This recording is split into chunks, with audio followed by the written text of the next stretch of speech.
오늘은 뜻깊은 우리 더불어민주당 창당 70주년의 날입니다. 또 제가 전당대회 때 공약했던 국민주권 시대에 걸맞는 당원주권 시대를 열겠다. 그런 차원에서 지명직 최고위원은 제가 권한을 행사하지 않고 평당원에게 선출권을 돌려드리겠다. 그래서 평당원 최고위원으로 오늘 박지원 최고위원께서 첫 출근을 했습니다. 먼저 박지원 최고위원의 인사말을 듣도록 하겠습니다. 네, 안녕하세요. 첫 인사 드리게 된 박지원이라고 합니다. 이렇게 발언 순서도 소개 순서도 많이 배려해 주신 것 감사드리고, 오늘 사실 창당 70주년이라는 역사적인 기념일에 사상 최초로 평당원 최고위원이라는 자리에서 이렇게 발언 기회 주신 것에 영광스럽게 생각하고, 또 한편으로는 그만큼 무거운 책임감도 느끼고 있습니다. 이번 제도는 당대표님의 공약사항이기도 했지만 이재명 대통령의 국민주권 정부를 실현하도록 뒷받침할 수 있도록 우리 당이 당원주권 정당으로 나아가고자 하는 약속의 첫걸음이라고 생각하고 있습니다. 또 여의도와 현장 민심 사이에 거리를 좁히고 당원들의 의사를 지도부의 의사결정에 직접 반영할 수 있도록 하는 새로운 시도입니다. 생각해보면 지도부는 항상 교체되지만 당원들은 늘 그 자리에서 당을 지킵니다. 우리 고 김대중 노무현 전 대통령을 비롯해서 기라성 같은 당의 지도자분들께서 역사에 발자취를 남기셨지만, 사실은 평당원 한 분 한 분이 어떠한 직책이나 보상도 바라지 않고 묵묵하게 참여하고 헌신해 오셨기 때문에 오늘의 민주당이 있었다라고 생각하고요. 이번 재선출 과정에서도 사실 그런 당원 이야기를 많이 들었습니다. 수십 년간 당을 지켜왔다는 자부심 어린 목소리도 들었고요. 또 젊은 세대 당원분들은 이제 변화하는 시대에 맞춰서 온라인 공간에서도 당의 화력을 좀 더 강화하자, 이런 요구도 들었습니다. 제가 앞으로도 오프라인과 온라인 가리지 않고 또 지역과 세대를 가리지 않고 당원들을 만나서 듣겠습니다. 그분들의 생생한 의견을 지도부에 전달하는 통로가 되겠습니다. 저희 당에서도 당원들의 마음을 살피기 위해서 필요하시다고 하면 어디든지 저를 보내주시고, 또 당원분들께서도 지도부에 전달할 이야기가 있다면 언제든 저를 불러주십시오. 여기 다른 최고위원들께서 바쁜 일정으로 소화하기 어려운 현장 방문이나 경청, 이런 역할을 제가 도맡아서 당의 발과 귀가 되고 심부름꾼 역할을 열심히 하겠습니다. 감사합니다. 다음으로 정청래 당대표의 발언이 있겠습니다. 오늘은 더불어민주당 창당 70주년이 되는 뜻깊은 날입니다. 더불어민주당 70년의 역사는 대한민국 민주주의 역사 그 자체였습니다. 국민과 함께 독재 정권을 이겨내고 부정부패를 척결하고 내란을 극복했던 민주주의 승리의 역사였습니다. 행동하는 양심, 깨어있는 시민과 함께 어깨를 걸었던 동고동락의 역사였습니다. 희생과 헌신으로 더불어민주당 70년 역사를 만들어주신 국민과 당원 동지들께 깊이 감사드립니다. 더불어민주당은 창당 70주년을 맞이하여 당원이 주인되는 당원주권 정당으로 거듭나겠습니다. 국민과 함께, 당원과 함께 100년 정당 더불어민주당의 역사를 힘차게 써내려가겠습니다. 국민과 당원의 손을 잡고 민주주의가 꽃피는 정의로운 대한민국, 다 함께 잘 사는 풍요로운 복지국가, 평화와 번영의 한반도를 만들어 가겠습니다.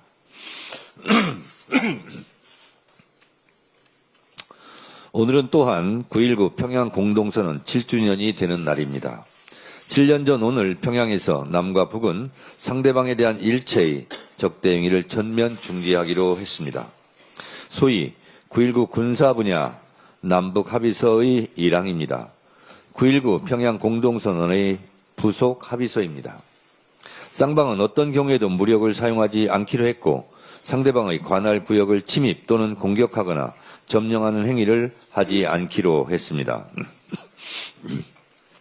그러나 국민 안전을 위한 이 절실한 합의서를 깬 것은 윤석열 정권입니다. 2023년 11월 윤석열은 9.19 군사 합의의 일부 효력을 정지시켜 군사 분계선 일대에서의 대북 감시 정찰을 재개했고 북한도 9.19 남북 군사 합의에 구속되지 않을 것이며 남한과의 어떤 합의도 인정할 수 없다고 밝혔습니다. 남북 모두 자제하고 서로 양보해야 할 것입니다. 윤석열은 겉으로 압도적인 힘에 의한 평화를 외치고 뒤로는 국민 안전을 볼모로 잡은 채 비상계엄의 명분을 꾸며내려 평양 무인기 침투를 계획했던 것으로 보입니다. 오랜 대화 신뢰관계를 통해 이런 평화 합의를 오직 자신의 권력 안위를 위해 깨버린 것입니다. 대화 협력 없이는 평화도 미래도 없습니다. 이재명 대통령은 대북 확성기를 철거했고 심리전 방송도 멈췄습니다. 북한의 핵과 미사일 동결, 축소, 비핵화로 가는 현실적인 3단계 북핵 로드맵도 제시했습니다. 다시 시작해야 합니다. 민주당은 한반도 평화를 위한 이재명 대통령의 노력을 적극 지원하겠습니다. 무엇보다 국민 안전을 위한 9.19 군사 합의의 복원이 시급합니다. 민주당은 남북관계의 새로운 해법을 찾기 위해 최선을 다하겠습니다. 남북 간 군사적 대결을 막고 국민 여러분이 체감할 수 있는 평화를 만들어 나가겠습니다. 판사들, 우리에게는 사법권의 독립이라는 권한이 있는 것이 아니라 사법의 독립을 지켜야 할 사명과 책무가 있다. 서울중앙지법 송승용 판사가 조희대 대법원장에게 지난 대선 국면에서 이재명 대선 후보에 대한 이례적인 전무후무한 파기환송에 대해서 유감 표명을 해야 한다. 그리고 내란을 재판하고 있는 지규현 판사에 대해서 윤리 감사한 것을 공개하는 것이 마땅하다고 일침을 가했습니다. 재판부의 판결이나 선고가 되고 나면 그것은 공공재로서 당연히 절차와 내용은 시민들의 평가 대상이 될 수밖에 없다는 것입니다. 조희대 대법원장은 왜 이런 명문의 말을 못합니까? 송승용 판사가 말하고 있듯 왜 그때 그렇게 이재명 후보의 선거법 파기환송을 번개꿀에 콩 고먹듯이 빨리 해야 했는지, 지금도 같은 생각인지 입장을 밝혀야 한다고 생각합니다. 이 외에도 몇몇 법관들이 소시 있는 목소리를 내고 있습니다. 판사 내부 구성원들이 주장에 귀 기울이시기 바랍니다. 민주당의 법안 발의와는 별도로 내란 사건 재판을 맡고 있는 형사 합의 25부의 법관 증언과 일반 사건 재배당을 검토하겠다고 뒤늦게 말하고 있습니다. 조희대 대법원장에게 묻습니다. 왜 진작 내란 정당 재판부를 만들지 않았습니까? 왜 진작 내란을 전담하는 재판부를 만들지 않았습니까? 이제 와서 찔끔 한 명 증언하고 일반 사건을 재배당한다고 면피가 가능하겠습니까? 이미 시간이 늦었습니다. 내란 재판이 제대로 진행되지 않고 구속기간 만료로 다 풀려나지 않을까 국민들은 걱정하고 있습니다. 조희대 대법원장이 12.3 계엄 때 불법적인 비상계엄을 단호히 반대했고 서부지법 폭동 때 분노의 일성을 했다면 지기현 판사가 윤석열을 풀어줬을 때 분명한 입장 표명을 했다면 오늘날의 사법부 불씨는 없었을 것입니다. 이재명 당시 대선 후보에 대한 평상적 절차만 지켰어도 대선 후보를 바꿔치기를 했다는 의심도 없었을 것입니다. 조희대 대법원장을 둘러싼 내부의 비판과 국민적 불신은 다 조희대 대법원장이 초래한 자업자득입니다. 본인이 자초한 일이니 본인이 결자 해지하시기 바랍니다. 법원 노조도 결자 해지하라고 성명을 냈습니다. 깨끗하게 물러나시기 바랍니다. 현명하게 처신하시기 바랍니다. 아까 말씀드린 내란 정당 재판부는 내란 전담 재판부를 제가 잘못 읽은 것입니다. 네, 수정하시기 바랍니다. 단독 특검 통일교 교인 같은 이름 국힘당원 12만 명 명단 확보. 국힘당원 명부 관리 DB업체 약 4시간 32분간 압수수색. 뉴스원 단독기사 제목입니다. 이 기사가 정말 사실이라면 국민의힘은 헌법 제20조 제2항 국교는 인정되지 아니하며 종교와 정치는 분리된다는 헌법을 위반한 것입니다. 우리 헌법 제8조 4항 정당의 목적이나 활동이 민주적 기본 질서에 위배될 때에는 정부는 헌법재판소에 그 해산을 제소할 수 있고 정당은 헌법재판소의 심판에 의하여 해산된다. 국민의힘은 제가 이미 여러 차례 위헌정당 해산 청구 대상이라고 말해왔습니다. 윤석열 내란 우두머리 피고인이 유죄가 확정되고 추경호 전 원내대표의 비상계엄 해제 표결방해 의혹이 내란 주요 임무 종사자로 구속 기소 유죄가 확정된다면, 그리고 그 밖에 국민의힘 구성원들이 내란 동조 혐의가 사실로 확정되면 국민의힘은 위헌정당 해산을 피할 길이 없어집니다. 여기에 대해 국민의힘이 통일교와 연루되었다는 것이 밝혀지면 통합진보당의 사례에 비추어 국민의힘은 10번, 100번 정당 해산을 피하지 못할 것입니다. 정당 해산 사유인 명백한 민주적 기본 질서에 위배되는 행위이기 때문입니다. 국민의힘 대처가 궁금합니다. 그런데 말입니다. 송원석 의원은 언제까지 사과하지 않고 버티실 겁니까? 네. 다음으로 김병기 원내대표의 발언이 있겠습니다. 민주당 창당 70주년을 진심으로 축하드립니다. 민주당의 70년은 대한민국 민주주의 역사입니다. 군사독재와 권위주의를 넘어 국민의 권리와 자유를 지켜온 발자취입니다. 또한 민주당의 역사는 곧 주권자인 국민과 함께 걸어온 역사이기도 합니다. 국민과 함께 투쟁하고 국민과 함께 희망을 만들고 국민과 함께 대한민국의 민주주의를 지켜온 70년입니다. 민주당은 그 긴 시간 동안 쌓아온 경험과 교훈을 가슴속 깊이 새기겠습니다. 앞으로도 민주주의와 정의를 위해 최선을 다할 것입니다. 국민과 함께 더 강하고 더 공정하며 더 정의로운 대한민국을 만들어 가겠습니다. 제2의 내란을 막기 위한 입법장치를 확실하게 마련하겠습니다. 지난 16일 저는 내란 특검의 참고인 진술을 했습니다. 조태용 전 국정원장의 비상계엄 관련 국회 보고 의무가 핵심 사안이었습니다. 국가 안전과 민주주의를 지키는 것은 정보기관의 최우선 임무입니다. 제가 국정원법 개정에 앞장선 이유도 여기에 있었습니다.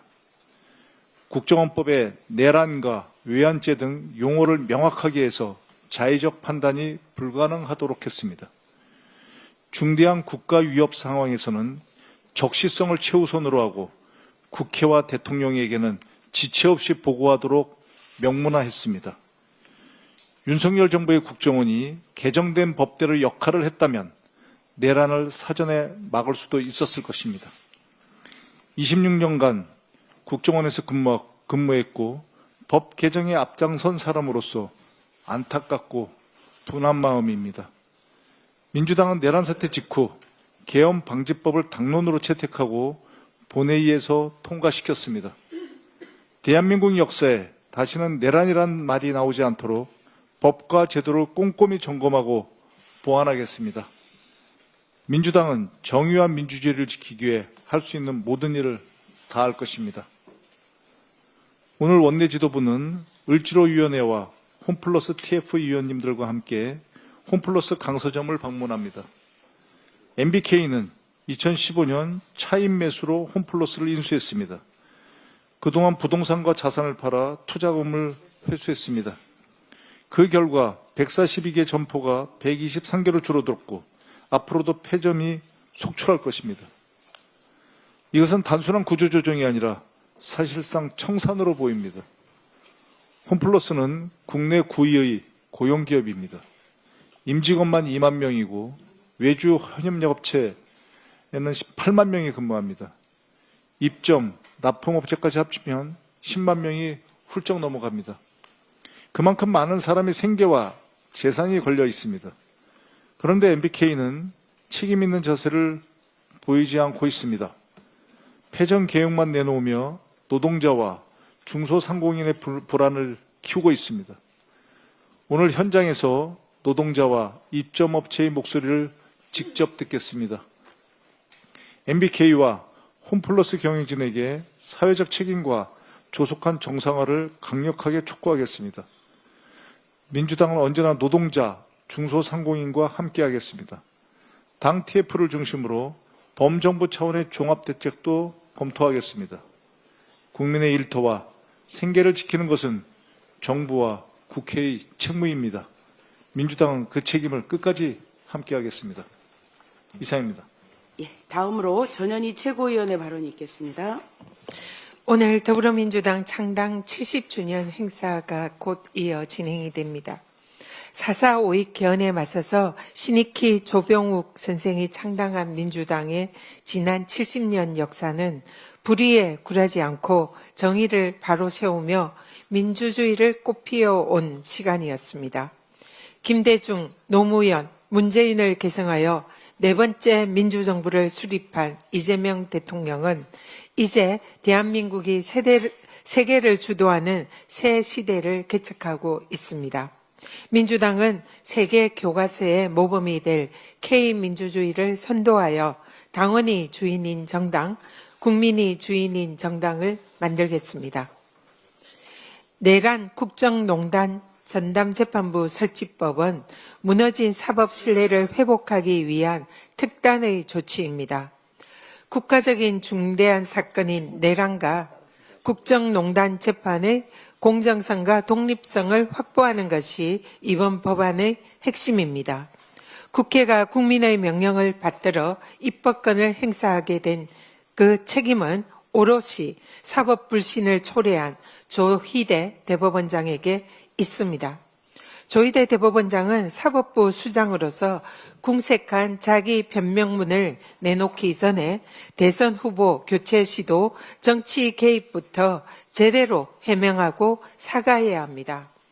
통상 법원조직법 제7조에 의하면 대법원에서 상고가 되면 소부에서 먼저 사건을 검토하고 의견이 일치하지 않으면 전원 합의체에 올리는 것이 원칙입니다. 그런데 조희대 대법원장은 이런 절차를 무시하고 당시 이재명 후보의 선거법 사건을 직권으로 전원 합의체에 회부했습니다.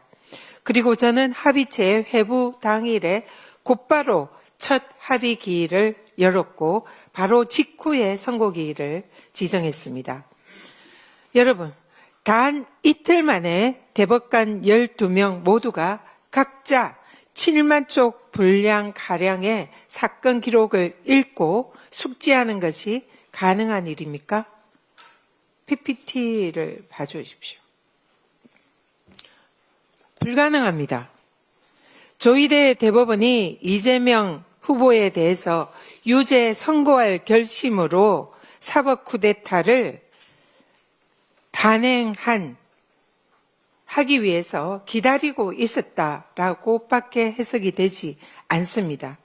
이런 의혹은 조희대 대법원이 스스로 자초한 일입니다. 이재명 후보에 대해서는 유죄 선고할 결심으로 사법 쿠데타를 단행한 조희대 대법원장이 반대로 자신을 임명한 윤석열에게는 무죄 선고할 결심으로 상고심을 기다리고 있는 것 아니냐 하는 의구심을 지울 수가 없습니다. 내란 종식의 마무리를 조희대 대법원에게 맡길 수 없다는 사법 불신이 현실입니다. 현직 판사도 법원 노조도 국민도 사법 정의 수호를 위한 조희대 대법원장의 결단을 촉구하고 있습니다. 대법원장은 결자 해지하시기 바랍니다. 출근길에 지옥철을 해결할 대중교통을 도입하려고 한다는 오세훈 서울시장, 혈세 낭비와 보여주기식 전시 행정을 마주한 서울시민의 분노가 보이지 않습니까? 판넬 봐주십시오. 한강버스에 화장실 물이 역류해서 화장지로 틀어막고 있는 사진이 온라인 커뮤니티에 올라왔습니다. 오세훈표 전시 행정에 부끄러움 민낯입니다. 마곡에서 잠실까지 2시간 넘게 걸리는 한강버스는 대중교통이라고 말하기도 부끄럽습니다. 1시간을 훌쩍 넘기는 배차 간격, 선착장 접근성도 문제이지만 무엇보다 탑승객의 안전이 우려됩니다. 관계 법령상 운항 중단 조건인 시계 1km, 측정 기준도 관련 통계도 모두 부재한 사실이 드러났습니다. 탑승객 안전을 선장의 유관에 맡겨야 하는 어처구니 없는 상황입니다. 한강은 안전불감증 오세훈 시장의 행정 실험실이 아니라는 사실을 제발 명심하기 바랍니다. 이상입니다. 다음으로 한준호 최고위원의 발언이 있겠습니다. 네, 어제 대검찰청이 쌍방울 대북송금 사건의 소위 연어술파티 의혹을 규명하기 위해서 인권침해 점검 TF를 구성하기로 했다는 발표가 있었습니다. 이 의혹이 사실임을 뒷받침할 정황들이 확인돼서 지난 17일 정성호 법무부 장관께서 이 사안에 대해 감찰을 지시한 데 따른 것인데 서울고등검찰청이 담당하기로 했다고 합니다. 이제라도 법무부와 검찰이 잘못된 수사 행태를 바로잡기 위해서 나섰다는 것은 의미 있는 일입니다. 벌써부터 검사들의 반발은 시작됐습니다. 연어술파티 의혹을 제기한 이화영 전 부지사를 수사해서 위증 혐의로 추가 기소했던 서모 검사가 어제 기자단에게 입장문을 보냈다고 하는데요. 어느 변호사가 감찰에 대한 법무부 발표가 있기도 전에 감찰 내용 등을 정확히 밝혔다라면서 감찰 결과를 누설한 것으로 의심되는 법무부 담당자를 감찰하라라고 요구를 했습니다. 감찰의 동기와 목적을 의심케 한다라면서 이 정황과 의혹만 감찰하면 공정한 감찰이 될 수 없다라는 주장이었습니다. 법무부에서 진행한 조사에 불순한 저희가 있다라고 주장을 하는 것이겠죠. 아직 정신을 다들 못 차리신 것 같습니다. 정상적인 사고방식과 직업 윤리를 가진 검사라면 국민께 사죄를 하는 것이 먼저일 텐데 상식적이지가 않습니다. 내 잘못 어떻게 알았어? 그 잘못을 알아야 된 경위를 조사해. 이렇게 주장하는 것과 뭐가 다르겠습니까? 저는 이참에 수원지검에서 진행했다는 자체 조사 결과의 경위에 대해서도 감찰을 해야 된다고 봅니다.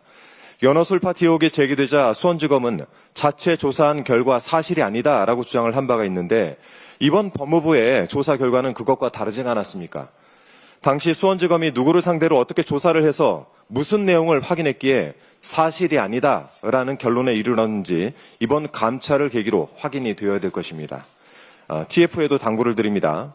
부디 사직생의 자세로 감찰에 임해 주시길 바랍니다. 이번 감찰은 검찰 스스로 썩은 환부를 도려내는 일이고 또 정치적인 검사 동일체를 분해하는 일이나 마찬가지입니다. 바닥으로 떨어진 국민적 신뢰를 조금이나마 만회할 마지막 기회입니다. 다시는 국민을 배신하지 말길 바랍니다. 서울 양평고속도로 종점 변경 특혜 의혹에 대해서도 짧게 한 말씀 드리겠습니다. 어제 김건희 특검에 따르면 이 사건 관련자들이 사전에 말맞추기를 한 정황이 파악됐다고 합니다. 용역업체 실무자들이 참고인 조사를 앞둔 시점에 변호인으로 선임되지도 않은 대형 로펌 변호인들이 참고인들과 주요 피의자인 용역업체 임원들을 불러서 진술 연습을 시켰다는 것입니다. 이건 겁을 먹은 것입니까? 아니면 겁을 상실한 겁니까? 이런 일을 벌여서라도 감추려고 하는 진실은 과연 뭡니까? 의도에 어찌됐든 이것은 진술의 오염이고 증거 인멸이며 또 수사 방해입니다. 김모 서기관이 용역업체에 종점 변경을 요구할 때 인수위 관심 사안이다 이렇게 말을 했다고 합니다. 김 서기관의 구속을 기점으로 인수위에 누가 강상면 종점안에 관심을 보였고 변경 종용을 했는지 특검 수사를 통해서 꼭 밝혀주시기 바랍니다. 저도 이번 국정감사에서 이들을 증인으로 세워 사실 여부를 따져 묻도록 하겠습니다. 이득을 보는 자가 범인입니다. 이상입니다. 다음으로 김병주 최고위원의 발언이 잠깐만요. 있겠습니다. 한준호 최고가 지금 굉장히 중요한 발언들을 많이 하셨는데요. 지금 맡고 있는 그 TF입니까? 특별위원회입니까? 네, 특별위원회입니다. 특별위원회 이름이 뭐죠? 저희가 정치검찰 조작기소 대응 특별위원회입니다. 그렇습니다.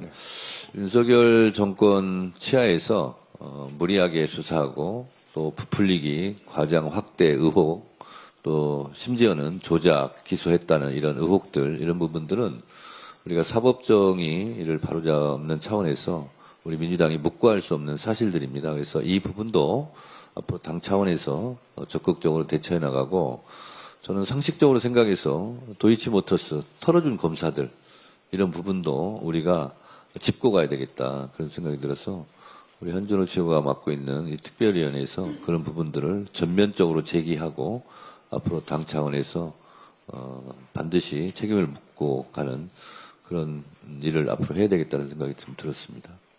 수고 계속 해주시기 네, 바랍니다. 최선을 다하겠습니다. 계속 수고해 주시기 바랍니다. 네, 알겠습니다. 다음으로 김병주 최고위원의 발언이 있겠습니다. 네, 민주당 창당 70주년입니다. 축하합니다. 민주당 정신을 이어받아서 이재명 정부 성공을 꼭 견인하겠습니다.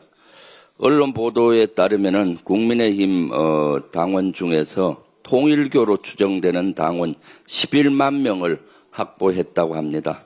이것이 사실이라면은 너무나 충격적입니다.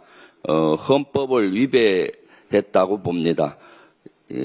헌법 20조 2항에는 종교와 정치는 분리된다로 되어 있습니다. 이것이 사실이면은 헌법 20조를 위반했던 겁니다. 국민의힘은 위헌정당이라는 것이 입증이 되는 것입니다. 이것을 입증이 된다면은 국민의힘은 해산해야 된다고 생각을 합니다. 이하영 전 경기부지사 회유를 위한 검사실 연어 회술 파티가 사실로 드러나고 있습니다. 검찰의 이재명 대통령 죽이기 조작 수사로 보입니다. 이재명 대통령 한 명을 엮기 위해 검찰은 정진상, 김용, 이화영 외에도 수없이 많은 무고한 사람들을 수사로 괴롭혔습니다. 사실무근이라고 했던 당시 수원지검 관계자와 박상용 부부장 검사, 그들의 위증이 드러나고 있습니다. 지금 즉시 구속 수사해야 합니다. 당시 법무부 장관이었던 한동훈, 박성재의 불법적 수사 지휘는 없었는지 수사도 필요합니다. 검찰개혁은 제도개혁으로 끝내서는 안 됩니다. 범죄를 자행해온 정치검찰에 대한 인적 청산이 진정한 검찰개혁의 완수입니다. 오늘은 9.19 군사합의 체결의 날입니다. 9.19 군사합의 복원은 한반도 평화의 안전핀입니다. 이재명 정부가 다시 복원해야 합니다. 여기서 한 걸음 더 나아가 미래 안보 환경 변화에 선제적으로 대응해야 합니다. 2018년 9.19 군사합의 체결 이후에 무기 체계가 아주 많이 발전했습니다. 다양한 드론, 무인 잠수정 등 신무기 체계의 등장은 새로운 안보 위협입니다. 이들을 포함한 새로운 9.19 군사합의, 뉴 9.19 군사합의를 추진해야 된다고 생각합니다. 이재명 정부와 민주당은 한반도 평화를 위한 담대한 여정을 멈추지 않겠습니다. 국민의 생명을 지키기 위해 목숨을 건 소방관을 비롯한 경찰과 군인, 수많은 제복 공무원에 대해 국가는 기꺼이 대우해야 합니다. 10여 년 전 받지 못한 미지급 수당 청구 소송을 낸 경기도 2,600여 명의 소방관들의 행정소송이 항소심에서 패소했습니다. 경기도는 소멸시효가 지났다는 입장이지만 경기 소방관들은 전국에서 해당 수당을 못 받은 건 경기도뿐이라고 말합니다. 소방관들의 정당한 수당조차 소멸시효를 앞세워 지급하지 않는 것은 제복 공무원에 대한 예우가 아닙니다. 제복 공무원들의 헌신과 희생을 법으로만 따져서는 안 됩니다. 평생 군인으로서 살아온 사람으로서 가슴이 매우 아픕니다. 아직 대법원 판결이 남아 있습니다. 행정과 법을 내세우기 전에 국민의 생명과 재산을 책임지는 소방관들에 대한 예우와 관심이 필요합니다. 민주당과 정부, 경기도가 함께 상생의 해법을 찾겠습니다. 이상입니다. 다음으로 이현주 최고위원의 발언이 있겠습니다.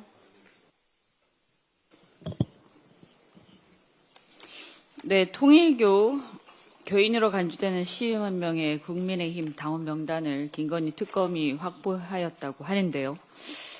21년 국민의힘 대선 경선 당시 윤석열에게 투표한 권리당원의 숫자가 약 21만 명이었다는 점을 고려하면 그 절반을 훨씬 넘는 숫자입니다. 이 행위는 헌법 20조 정교 분리 원칙에 위반되고 관련된 법률 위반이 있을 걸로 판단이 됩니다. 한마디로 사상 초유의 헌법 유린 정교유착 국정농단 사건이라고 할 수 있겠습니다. 이와 같이 헌법과 법률에 심각하게 중대하게 위반해서 대선 경선 결과가 나오고 또 그 경선 결과에 따라서 선출된 윤석열이 대선 본선에 나와서 당선이 되었습니다. 물론 탄핵으로 인해서 어차피 파면되기는 했습니다만 이 자체가 전부 다 무효였을 수도 있다. 이런 생각이 듭니다. 이런 천인 공노할 짓을 했다라는 것에 대해서 국민들을 우롱하고 대한민국의 시간을 수년째 낭비시킨 이 행동들에 대해서 일벌백계 해야 된다. 다시는 특정 종교의 정치 개입이 일어나지 않고 이렇게 대한민국의 큰 선거 대선을 교란시키는 행위, 그래서 국민들의 의사결정에 개입하는 이런 행위가 결코 일어나서는 안 됩니다. 반드시 철저하게 엄벌해야 할 것입니다. 어제 18일 롯데카드 경영진이 개인정보 유출에 대해서 대국민 사과를 했는데요. 297만 명 가량의 개인정보가 유출되고 그중에서 28만 명은 카드 결제의 핵심 정보까지 유출되었다고 합니다. 심지어 해킹을 당하고도 무려 17일간 모르고 있었습니다. 최근에 민간과 공공기관을 불문하고 보안 사고가 연이어 발생하고 있습니다. 지난 4월부터 SK텔레콤, KT 등 벌써 몇 번째입니까? 연이은 해킹 사고로 국민의 불안이 굉장히 커지고 있는데 정보 유출이 금융 사기와 같은 2차, 3차 피해로 이어질 수 있기 때문에 이 피해를 추산하기가 힘듭니다. 이 책임은 무엇보다도 롯데카드 경영진에게 있습니다. 정보 유출 사실도 뒤늦게 확인한 데다가 유출 규모조차 제대로 파악하지 못했습니다. 최대 주주인 MBK 파트너스가 수익을 높이기 위해서 보안 투자를 소홀히 한 것 아니냐 하는 지적까지 나옵니다. 적절한 보상은 물론이고 법적 책임을 철저히 져야 합니다. 또한 정부 책임자 그리고 금융감독기관도 책임을 면할 수가 없습니다. 22년부터 추진한 사이버 10만 인재 양성 정책에도 불구하고 여전히 인력 확보에 어려움 겪고 있고 예산은 줄어들고 교육사업 실적조차 크게 감소했다고 합니다. 그리고 금융당국을 비롯한 관리감독기관은 기업에게만 책임을 떠넘기고 뭘 하고 있는지 돌아봐야 할 것 같습니다. 이재명 대통령께서도 지시하셨지만 철저한 재발 방지 대책 마련이 필요합니다. 한 가지 더 말씀드리면 건설 현장의 외국인 근로자 비중이 근 5년 중 가장 높은 수치를 기록했다고 합니다.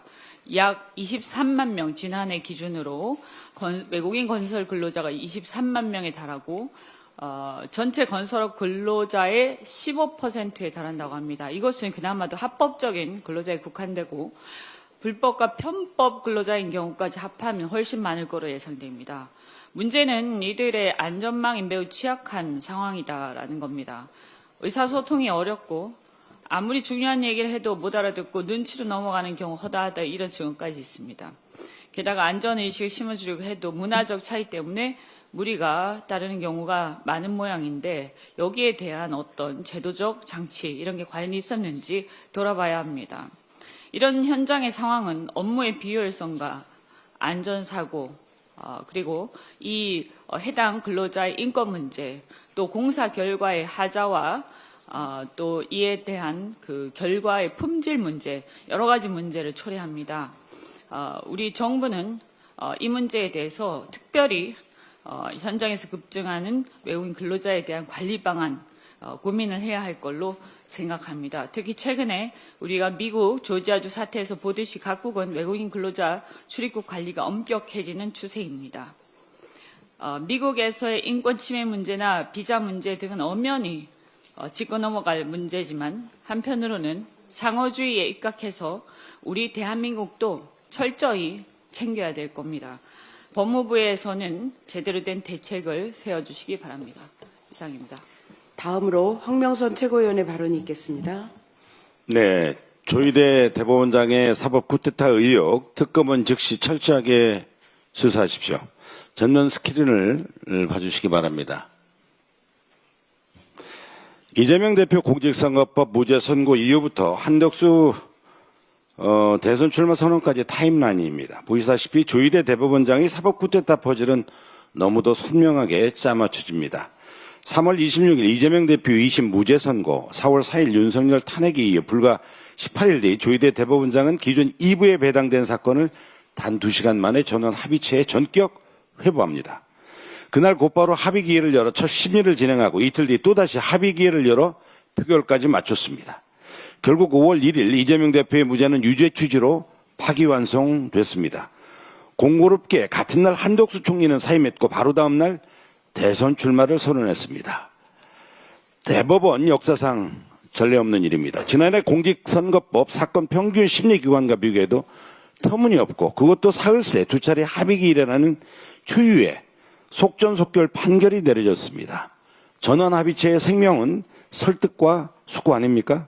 심지어 현직 판사들조차 30년 법관으로 이름에 보지도 짓지도 못한 초고속 절차다. 다른 사건에서는 찾아볼 수 없는 조치다라며 강력 비판과 비난을 했습니다.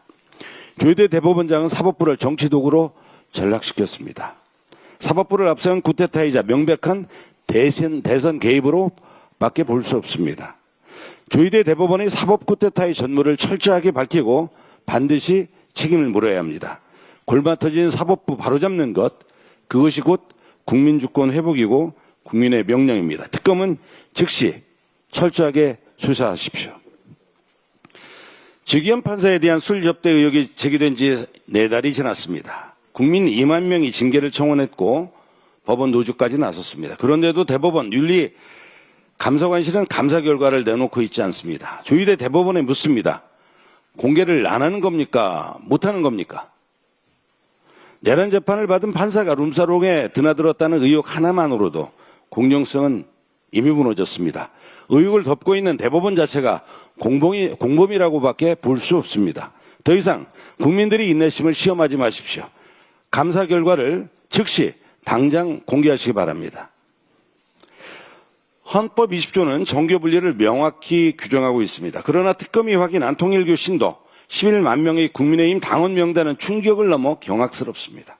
정당이 특정 종교의 외곽 조직으로 전락했다면 그것은 민주주의 근간을 무너뜨리는 중대한 범죄입니다.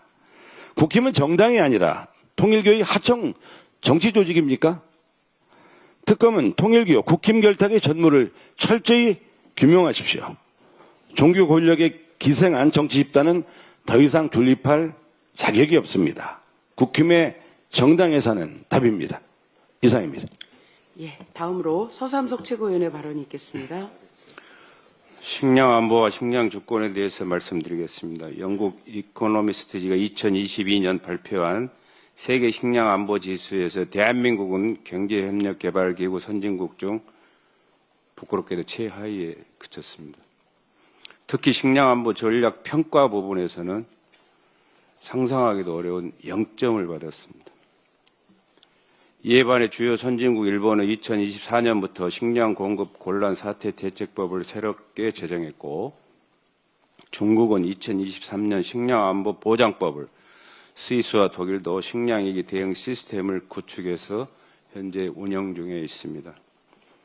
최근 수확기 쌀값 반등은 생산 농가 소득에는 아무런 영향을 미치지 못하고 있습니다.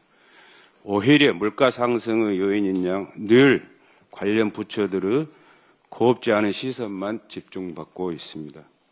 국민과 소비자 여러분, 쌀값은 아직도 절대적 회복의 단계이지 단순 가격의 상승이 아닙니다. 그럼에도 불구하고 일부 국민과 소비자 당국은 실감하지 못하고 있는 데 대해서 안타깝습니다.